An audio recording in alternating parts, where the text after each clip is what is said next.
मित्रांनो नमस्कार।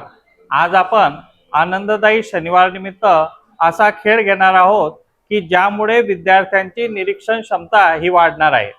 त्याचबरोबर त्यांचं खेळातून शिका हे सुद्धा त्यांचं होणार आहे।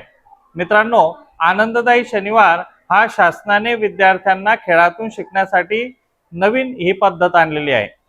अशा पद्धतीचे उपक्रम की जेणेकरून विद्यार्थ्यांना शिकण्यामध्ये आनंद तर आलाच पाहिजे, पण या खेळातून त्यांना शिकणं सुद्धा आलं पाहिजे। तर चला आज आपण असा खेळ घेऊया की ज्यातून विद्यार्थी शिकतीलच आणि त्यांची निरीक्षण क्षमता ही सुद्धा वाढेल। तर मित्रांनो बघा, तुमच्या समोर हा गोल दिसतोय आणि या गोल मध्ये आपण डोळे काढलेले आहेत आणि हसरा चेहरा सुद्धा तुम्हाला दिसत आहे। पण यामध्ये तुम्ही जर बघितलं तर यामध्ये इथे नाक नाहीये। या व्यक्तिरेखेला नाक देण्याची जी पद्धत आहे ती आपण या खेळातून शिकणार आहोत आणि ही जबाबदारी पूर्ण विद्यार्थ्यांवरती आपण सोपवणार आहोत। तर चला हा खेळ खेळूया आणि आनंददायी शनिवार आनंदाने मनवूया। तर मित्रांनो, आता हा जो विद्यार्थी आहे त्या विद्यार्थ्यापासून आपण हे सुरुवात करूया। तर बघा, या विद्यार्थ्याला इथे या चेहऱ्यावरती नाक कुठे येईल तिथे हा बघतोय, निरीक्षण करतोय आणि या खडू मी त्याला देत आहे। आलं लक्षात आलं? चला आता मागे, तर सरळ मागे जा, लांबून घे, दिसतंय बरोबर? हात घेतलेला आहे। आता बघू, डोळे लावल्यानंतर यामध्ये याची निरीक्षण क्षमता आणि मेंदू आणि हात यांचा समन्वय याचा कसा आहे ते सुद्धा आपण बघणार आहोत। रेडी? जा रेडी।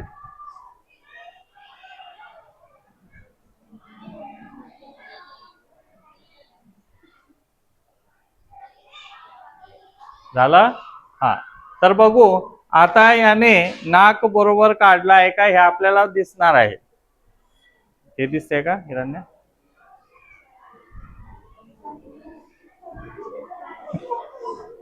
कुठे काढलाय नाक बघा।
मित्रांनो, आताच आपण हा आनंददायी खेळ घेतलेला आहे।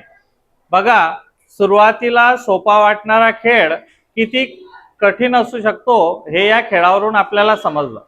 बघा, एखादी गोष्ट सोपी वाटते पण ती करणी कठीण असते। म्हणून मित्रांनो, कोणतीच गोष्ट सोपी आहे असं म्हणायचं नाही, आपल्या प्रयत्नांतून ती पूर्ण करायची असते। मित्रांनो, आधी जेव्हा हे बघितलं त्यावेळेस सर्वांना असं वाटलं इथे इझी आहे।